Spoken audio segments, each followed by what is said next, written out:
Good evening, students. Subscribe to my YouTube channel and don't forget to click on bell icon to get my next video notification. आज chapter को लेकर आप अभिषेक त्रिवेदी के साथ हैं और ये हमारा चैप्टर नंबर 16 है जिसका नाम है all the words a stage, है ना। तो आज हम इस चैप्टर को पढ़ने वाले हैं। इस चैप्टर का नाम आप देख लिए हैं, समझ लिए हैं। ये विलियम शेक्सपियर, जैसा कि आपको एक चित्र दिख रहा है ये वाला, इस विलियम शेक्सपियर ने लिखा है। तो इस चैप्टर के अंदर क्या है थोड़ा सा हम वो जान लेते हैं, क्योंकि हर चैप्टर की एक समरी होती है, वो कहाँ से लिया गया है, कैसे आया है, इन सबको जानने की हमको बहुत जरूरत है, क्योंकि कहीं ना कहीं इसका स्रोत हमको पता होना चाहिए। तो इसमें क्या है कि शेक्सपियर का एक प्ले है एज यू लाइक इट, जो कि एक कॉमेडी है, और इस प्ले के अंदर एक कैरेक्टर है जेम्स। कौन सा कैरेक्टर है मित्रों? जेम्स नाम का कैरेक्टर।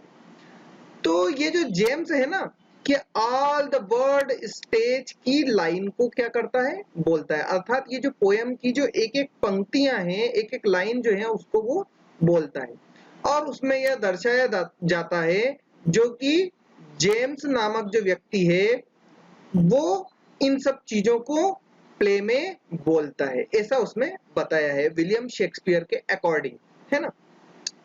अब जो विलियम शेक्सपियर के बारे में भी थोड़ी सी बात कर लेते हैं। हम क्या बात करते हैं, देखिए कि विलियम शेक्सपियर जो है, इनका जन्म जो है 1564 में 26 अप्रैल को स्ट्रेटफोर्ड ऑन एवॉन में हुआ था। ग्रामर स्कूल में ये पढ़े थे, शिक्षा प्राप्त की थी। जॉन ड्रेडिन 17वीं सेंचुरी के एक आर्टिस्ट थे जो ये विश्वास करते थे कि शेक्सपियर प्राकृतिक रूप से सीखते हैं। अर्थात कहने का मतलब ये है कि उन्हें प्रकृति को पढ़ने के लिए, अध्ययन करने के लिए, इन चीजों को समझने के लिए, मतलब कोई एक चश्मे की, कहने का मतलब है कोई विशेष प्रयास की कोई जरूरत नहीं होती थी, है ना। उन्होंने प्रकृति की चीजों को अपने अंदर अनुभव किया और लिखना स्टार्ट किया, उसको लिखना परोसना शुरू किया, क्योंकि वे एक बहुत बड़े जीनियस व्यक्ति थे, इसलिए उनको ये सब बड़ा आसान सा लगता था। अब उन्होंने कई tragedies, comedies, tragic comedies, poem, sonnet ये भी लिखे हैं, है ना। उनमें से ये एक है, कौन सा? एज यू लाइक इट, जिससे कि ये जो जेम्स नाम का व्यक्ति है ना, वो इसमें क्या करता है, उसको बोलता है ना, जो कि एक कॉमेडी है। देखते हैं इस कॉमेडी में क्या है, क्या बात हो रही है। आते हैं, चलते हैं इस चैप्टर की ओर। तो जेम्स नाम का जो व्यक्ति है ना, वो शेक्सपियर पोइट के जरिए बोल रहा है। अर्थात यहाँ पे पोइट तो शेक्सपियर ही है, परंतु शेक्सपियर ये बता रहे हैं कि उसने क्या बोला था। देखते हैं क्या है, आइए।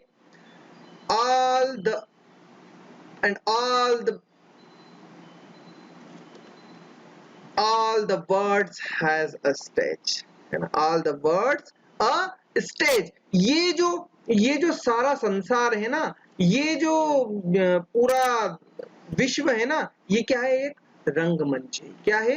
रंगमंच की भांति है, जहां लोग आते हैं, जन्म लेते हैं और मर जाते हैं। अर्थात एक स्टेज के नीचे तक उतर जाते हैं। मतलब मरने के बाद क्या होता है, व्यक्ति खत्म हो जाता है, अर्थात स्टेज से क्या हो जाता है, वो नीचे चला जाता है, उतर जाता है। कुल मिलाकर अपने रोल को वो क्या करता है, व्यक्ति निभाता है, वो अपने पार्ट्स को अच्छे से अदा करता है। दुनिया के अंदर अपने अपने रोल को निभाने के लिए कितने रोल के बारे में शेक्सपियर ने बताया है? टोटल 7 रोल के बारे में शेक्सपियर ने यहाँ पर बताया है। देखते हैं अपन क्या है, फिर भी आगे देखते हैं। And all the man and women merely players. यहाँ क्या है? सारे मनुष्य और औरतें, लेडीज जितनी भी हैं, वो सब क्या है यहाँ पर? केवल और केवल एक प्लेयर है, एक रोल अदा करने वाले हैं। They have their exits and their entrances. वे आते हैं और जाते हैं, अपना पार्ट निभाने के लिए आते हैं, पैदा होते हैं और देयर एंट्रेंसेस, प्रवेश करते हैं, एग्जिट्स, और बाहर चले जाते हैं, है ना। अपना क्या अदा करते हैं, केवल वो अपना रोल अदा करते हैं, है ना। अगला देखते हैं अपन, मेयरली का मीनिंग दिया हुआ है, आपको जो भी मीनिंग की परेशानी होगी वो यहाँ पर नीचे मीनिंग आपको आते रहेंगे और आप उनको देखते रहेंगे, है ना। एंड वन मैन, है ना, and one man in his time play many parts, एक व्यक्ति उसके समय में, एक व्यक्ति उसके समय में प्ले निभाता है, मेनी पार्ट्स, कई भूमिकाएं निभाता है ना। और क्या, his acts being seven ages, उसके जो पार्ट होते हैं ना, उसके जो भूमिका होती है ना अदा करने की, वो जो एक्टिंग करता है ना, वो जो पार्ट निभाता है ना, वो कितनी एज में निभाता है, 7 तरह से निभाता है। At first the infant, infant का मीनिंग दिया है शेषवावस्था। सबसे पहले वो क्या होता है, बच्चा होता है, बहुत छोटा बच्चा जो पैदा होता है उसकी बात कर रहे हैं। और वो जो पैदा होता है तो कैसा होता है, एक शेषवावस्था में जो बच्चा होता है वैसा होता है ना। देखते हैं आगे क्या है, लाइनें हमारी, उन लाइंस को हम पढ़ेंगे।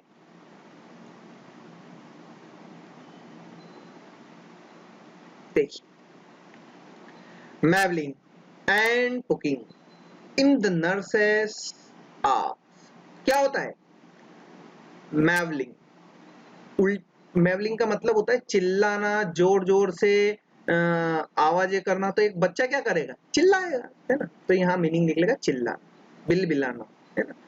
एंड पुकिंग, पुकिंग का मतलब क्या होता है, पुकिंग का मतलब होता है उल्टियां करना। क्या करता है, उल्टियां करना। इन द नर्सेस, एक बच्चा जब पैदा होता है तो वो कहाँ होता है, नर्सेस की जो नर्स होती है उसकी, सेविका की कहाँ होता है, आर्म्स पर होता है। वो चिल्लाता है, वह जो है उल्टियां करता है, अर्थात छोटा बच्चा कभी कभी दूध निकाल देता है, उसको यहाँ पर उल्टियां करना बोला है ना। And then the whining school boy, और फिर क्या बोला है, अब फिर अगला पार्ट आ गया है, कौन सा पार्ट आ गया है, and then winning school boy. अब वह दूसरे पार्ट में क्या बन जाता है, दूसरी भूमिका आ गई है यहाँ पर, है ना। पहला स्टेज कौन सा था, एक शेषवा अवस्था का, अब दूसरा कौन सा आ गया है, स्कूल बॉय का आ गया है। तो दूसरा क्या है, जब वह वीनिंग, जब वह क्या करता है, वीनिंग स्कूल बॉय, एक स्कूल के बच्चे की तरह शिकायत करता है। क्या करता है, शिकायत करता है, वैसा हो जाता है विथ हिज स्टैचर, है ना। कैसे, बेग के साथ, क्या बेग के साथ क्या शिकायत करेगा वो, कि मुझे स्कूल नहीं जाना है, मैं स्कूल नहीं जाऊंगा, ऐसे वो शिकायत करने लगता है। तो अगला देखते हैं हम, मीनिंग्स आपको नीचे दिए हुए हैं।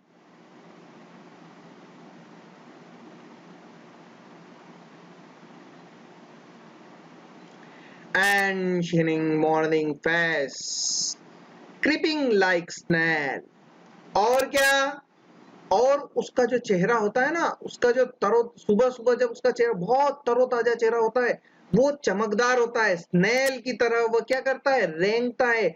स्नेल मतलब होता है एक घोंगा, जैसे धीरे धीरे चलता है ना, ऐसे एक बच्चा भी धीरे धीरे चलना सीखता है। पर अब आगे देखिए क्या बोलता है वो बोलता है अनविलिंगली टू स्कूल, क्या करता है वो, अनविलिंगली टू स्कूल, परंतु वो जो है स्कूल जाना नहीं चाहता, है ना, स्कूल को पसंद नहीं करता है ना। एंड देन लवर, और फिर अब वो क्या बन जाता है, अब वो बन जाता है एक प्रेमी, अर्थात तीसरी पार्ट यहाँ पर आ गया है। यहाँ पर कौन सा था, एक वो बच्चे की तरह था, तो वो क्या करता था, स्कूल जाने से नकारता था, है ना, उसको स्कूल जाना पसंद नहीं था। अब वह क्या बन गया है, अब वह किशोर अवस्था में आ गया है, तो वह एक लवर का पार्ट अदा करने वाला है। कैसे, देखते हैं।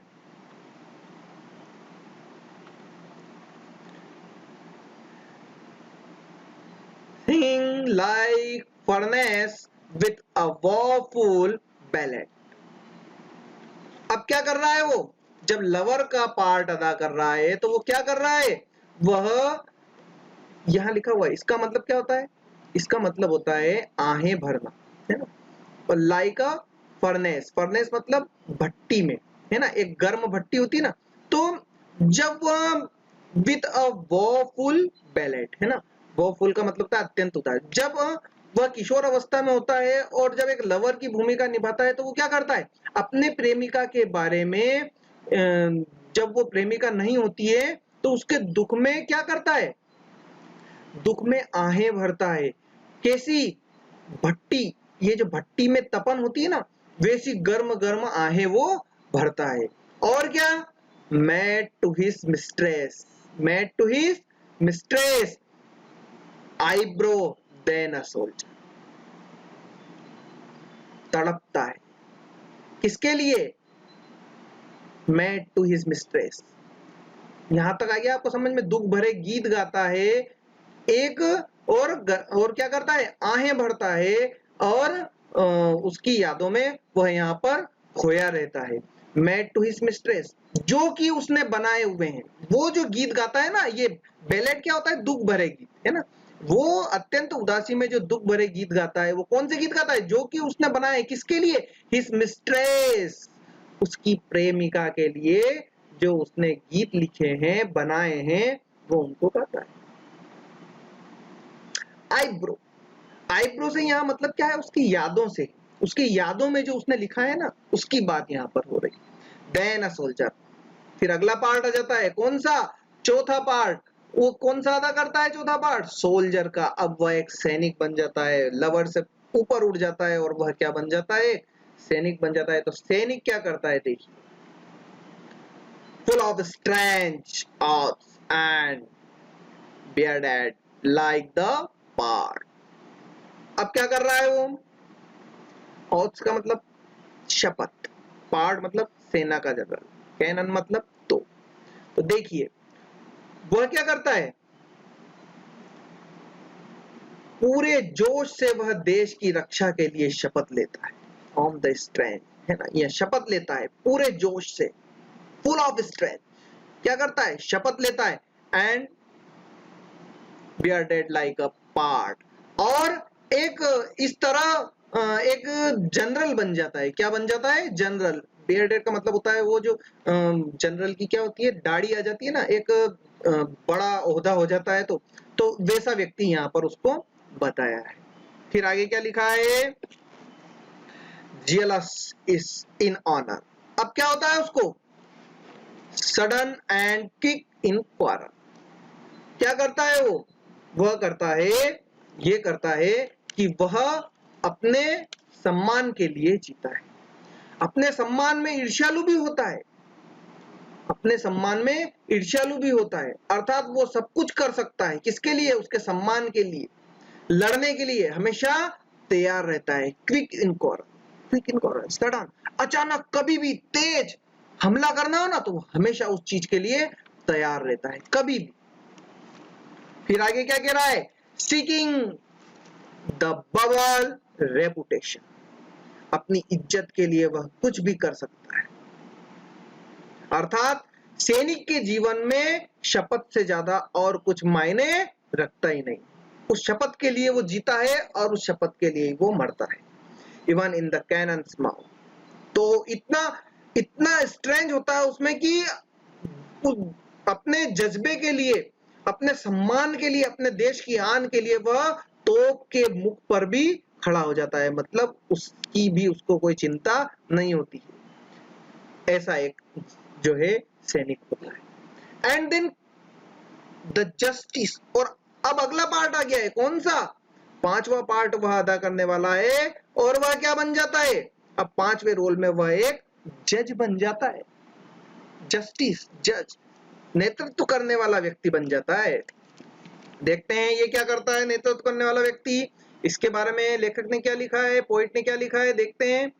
पोइट कहता है, in fair round belly with good capon lined with eyes severe and beard of formal cut. क्या कह रहा है वो, देखिए, फेयर मतलब साफ सुथरा निर्णय करने वाला, है ना, और बेली, बेली का मतलब होता है जिसका पेट हल्का सा थोड़ा सा बाहर हो। कैसा बाहर से मतलब क्या है यहाँ पे, मतलब उसके अंदर सच्चाई भरी हुई हो, है ना, लिखा हुआ है आगे विद गुड कैपन, है ना, जो अपने जीवन में बड़े अच्छे अच्छे निर्णय ले, है ना, ऐसा वो होता है। बेली से तात्पर्य क्या है, वो जो अच्छे भावों से भरा हुआ हो, अच्छी चीजों को पहचानता हो, उसकी बात हो रही है यहाँ पे। With eyes severe and beard of formal cut, कैसा है उसका पहनावा, सेवर अर्थात प्रचंड, अपनी तीक्ष्ण आंखों के द्वारा वह क्या करता है, जाना जाता है, क्योंकि वह बहुत परखता है, हर चीज को तोलता है, मोलता है, ध्यान से देखता है, उसके बाद निर्णय लेता है ना। तो ऐसी उसकी तीक्ष्ण दृष्टि से वह क्या करता है, बड़े बड़े नियमों का जो है सामना करने का वह साहस जुटाता है। बियर्ड ऑफ फॉर्मल का क्या होता है, उसकी सामान्य रूप से बहुत हल्की दाढ़ी भी होती है, हल्की होती है, मतलब वो बहुत ऐसा सामान्य रूप से रहता है, जैसा कि एक ज्यादा बड़ी बड़ी नहीं होता है, फॉर्मल कट, छोट बहुत महीन, है ना, ऐसा बोला है उसने।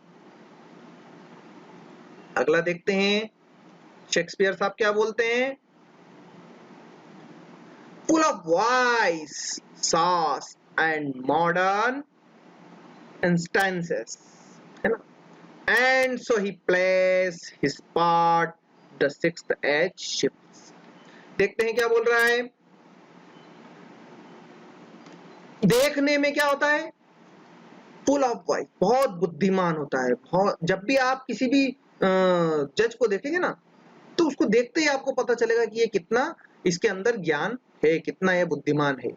मॉडर्न इंस्टेंसेस क्या होता है, लोग उससे क्या करते हैं, आधुनिक इस दुनिया के लिए वह एक ऐसा उदाहरण बनता है, क्यों, and so his place his part, क्योंकि वह जो है अपनी कुर्सी, अपने मान के लिए, अपनी मर्यादा को स्थापित करने के लिए तथा अपने कार्य को सुदृढ़ करते हुए लोगों के लिए एक ऐसा प्रेरणा स्तंभ बनता है, जिसके लिए वह हमेशा प्रयत्न करता रहता है, किसके लिए, अपने प्ले, अपने पार्ट के जरिए वह इस बात को हमेशा बताता रहता है कि हमें हमेशा सत्य का साथ देना चाहिए, ऐसा वो एक पार्ट अदा करता है। द सिक्स्थ एज शिफ्ट, अब कौन सी आ जाती है, छठी हमारी जो है, छठा पार्ट जो है लेखक बताता है, कौन सा, उसमें हम प्रवेश करने वाले हैं, छठे में कौन सा है, देखिए,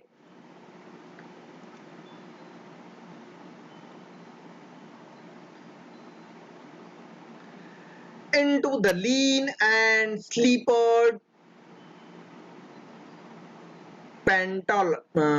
पेंटालून, है ना, इसको पेंटालून नहीं बोलेंगे, इसको बोलेंगे पतलून, क्या बोलेंगे इसको, पतलून बोलना है इसको, क्या बोलना है, पतलून, with spectacles on nose and pouch on side, क्या बोल रहा है, देखिए, वह कैसा हो जाता है, अब जब जज था तब तो बहुत शानदार दिखता था, अब देखो क्या हो जाता है, इनटू हिज लीन, लीन का मतलब क्या बोला है, पतली, एंड स्लीपर्ड, स्लीपर्ड का मतलब साधारण सी जो चप्पल होती है ना, उसकी बात कर रहा है।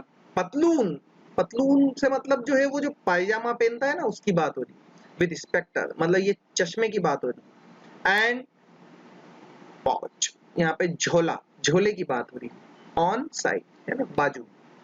तो क्या कह रहा है वो, कि अब उसकी क्या हो गई है, अब उसकी पतलून ढीली हो गई है, उसकी जो चप्पल है वो कैसी है, सपाट है, बहुत पतली है, और क्या, पतलून जो है वो भी उसकी कैसी हो गई है, पतली हो गई है, मतलब खिसक रही है, ऐसी हो गई है, ऐसा वो दुबला पतला दिखने लगा है। कौन, जब वो छठी स्टेज में व्यक्ति पहुंचता है ना, तो उसकी बात कर रहा है, क्या कर रहा है, वो कह रहा है कि वह पतली और फिसलने वाली स्लीपर चप्पल और पतलून पहना होता है, लीन अर्थात दूसरों पर निर्भर होता है, दूसरों पर डिपेंड हो जाता है, इसका मतलब एक दूसरों पर निर्भर होना भी होता है ना, और पतली जो है उसकी पोशाक से यहाँ पर दो तरह से मीनिंग निकलेगा, एक तो होगा उसकी पोशाक से संबंधित, और एक दूसरा क्या होगा, डिपेंड होना, मतलब वो क्या हो गया है, कहीं ना कहीं दूसरों पे डिपेंड हो गया है। अब वो, अब आगे देखिए नेक्स्ट लाइन में बोल रहा है कि अब नोज पर क्या आ गया है, उसकी नाक पर एक छोटा सा क्या आ गया है, चश्मा आ गया है ना। देखिए ये चश्मे साहब लगा रहे हैं, है ना, बूढ़े हो गए हैं ये साहब, और ये इनने क्या लगा लिया है, चश्मा लगा लिया है। पतलून देखिए ढीली हो रही है ना, ऊपर तक जा रही है। ये देखिए आप, ये हाथ पांव देखिए बिल्कुल पतले पतले हो गए, है ना। आपको बिल्कुल लग रहा होगा कि ये साहब इस अवस्था में पहुंच गए। आगे देखिए, he is youthful hose well saved a world too wide. अब क्या हो गया है, अब देखिए, अब वो कवि कह रहा है कि हॉर्स मतलब होता है मोजे या पाइप से जो पानी डालना होता है ना, ये आई नहीं है, पाइप है, पाइप से जो पानी डालते हैं ना, वो वाली बात हो रही है। मतलब पाइप में कितना पानी निकलता है, कम निकलता है ना, और एक झरने से कितना निकलता है, बहुत ज्यादा निकलता है। तो ऐसी तुलनात्मक अध्ययन यहाँ पर वो करने वाला है। तो देखिए कैसा है अध्ययन, वो कह रहा है कि उसकी जवानी में उसकी सोच जितनी अच्छी थी ना, जितनी अच्छी थी, क्या कह रहा है, वेल सेव्ड, जितनी सोच उसने पाई है, उसने ली है उसकी जवानी में, अब वो क्या हो गई है, ए वर्ड टू वाइड। अब इस बुढ़ापे में वो और ज्यादा क्या हो गई है, ए वर्ड टू वाइड, और ज्यादा हो गई है, बृहद हो गई है, बड़ी हो गई है, व्यापक हो गई है। किसके लिए, इस उसके लिए, इस संसार की जितनी भी उसने आज तक, मतलब क्या हो गया, एक तरह से अनुभव बढ़ गया है, उसका अनुभव इतना विशाल है कि वह जो उसकी जवानी का समय था, उस समय से वो क्या है, ज्यादा है। एक तरह से कंपैरिजन पोएट जो है करना चाहता है। For his shank and his big many voice. फिर भी क्या है, फिर भी धीरे धीरे वह क्या हो गया है, देखिए शैंक का मतलब है टांग के नीचे वाला भाग, वो क्या हो गया है, श्रंक। फिर भी वो बहुत दुबला पतला हो गया है ना, क्या हो गया है, वो बहुत सिकुड़ गया है, बहुत जो है पतला हो गया है। परंतु फिर भी क्या, and his big many voice, परंतु फिर भी उसकी जो रोब वाली जो आवाज है ना, वो बरकरार रहती है। आपने देखा होगा मित्रों, दोस्तों, कि व्यक्ति कितना ही बूढ़ा हो जाए, परंतु फिर भी एक रोब तो वो झाड़ता ही है ना, जैसा रोब उसका होना चाहिए वैसा दिखाता ही है वो, है ना। देखते हैं आगे क्या कह रहा है। Turning again toward childish treble pipes and whistles in his sound, है ना, whistles in his sound last scene of। आगे क्या कह रहा है वो, देखिए आगे वो कह रहा है कि टर्निंग अगेन टूवर्ड्स, उसका जो दौर है ना वो बदलने लगता है। क्या बदलने लगता है उसका, टर्निंग अगेन टूवर्ड्स, उसका दौर बदलने लगता है। चाइल्डिश ट्रेबल, अब वह कैसा हो जाता है, एक बच्चे जैसे ऊंची आवाज में बोलता है ना, वैसे पाइप चिल्लाता है, एक जैसे बच्चा चिल्लाता है ना वैसा अब वो कभी कभी चिल्लाने लगता है एंड से। और उसे क्या होता है, उसे उसको मन ही मन में आवाजें सुनाई देने लगती है उसका। आप देखते हैं ना कभी कभी एकदम जो वृद्ध जना रहता है कि कौन आया रे, क्या कह रहे हो तुम, ऐसा कभी ना कभी वो बोलने लगते हैं ना वृद्ध को, जब भी आप देखते हो तो ऐसा उसे आवाजें सुनाई देने लगती है। लास्ट सीन ऑफ, और अंत में, अब वो अंतिम अवस्था में पहुंच गया है, तो अंतिम अवस्था में क्या होता है देखते हैं।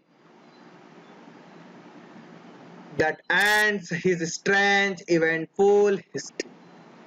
और क्या कह रहा है वो कह रहा है सातवीं अपनी अंतिम स्टेज में क्या कह रहा है, वो जितना भी उसने सीखा है ना वह सब वह अपनी अंतिम अवस्था में क्या करता है, वह इतिहास बन जाती है। वो सब जो आनंद के क्षण थे वो सब क्या बन जाते हैं, इतिहास बन जाते हैं। और उसे अब क्या है, अब उसको उसकी सारी इंद्रियां जो होती है ना वो चकमा देने लगती है, वो सब भूलने लगता है, इन चीजों को वह इतिहास बना देता है ना। इन सेकंड चाइल्डिशनेस, और ये जो होती है ना, ये उसकी जो है दूसरी अवस्था होती है, कौन सी, वो बचपन वाली, जिसमें वो कुछ भी बता दो भूल जाता था, बच्चे को कुछ भी बताते ना अपन तो वो ज्यादा देर याद नहीं रखता है, वैसी उसकी अवस्था हो जाती है। एंड मेयर ऑब्लिविजन, और क्या हो जाता है, भुलक्कड़पन जैसा उसका जो क्या हो जाता है इस अवस्था में, वो विस्मरण करने लगता है, सब कुछ भूलने लगता है इस अवस्था में, है ना।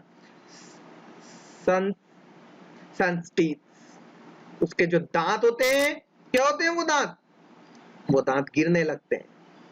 सेंस आइज, उसे कम दिखाई देने लगता है। सेंस टेस्ट, उसे स्वाद नहीं आता है।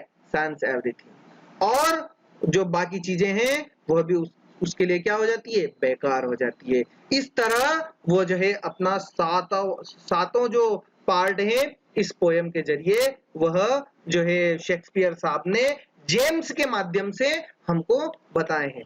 इस जेम्स को याद रखना, क्योंकि एज यू लाइक इट कभी आप पढ़ेंगे तो आपको ये जेम्स जरूर ध्यान में आने वाला है। कैसा लगा आपको ये चैप्टर? और आप कुछ भी आपकी क्वेरी हो तो आप कमेंट बॉक्स में लिख सकते हैं। चैनल को लाइक करिए, सब्सक्राइब करिए और बेल आइकन को दबाकर नेक्स्ट वीडियो जो है मेरे उनको प्राप्त करते रहिए। धन्यवाद।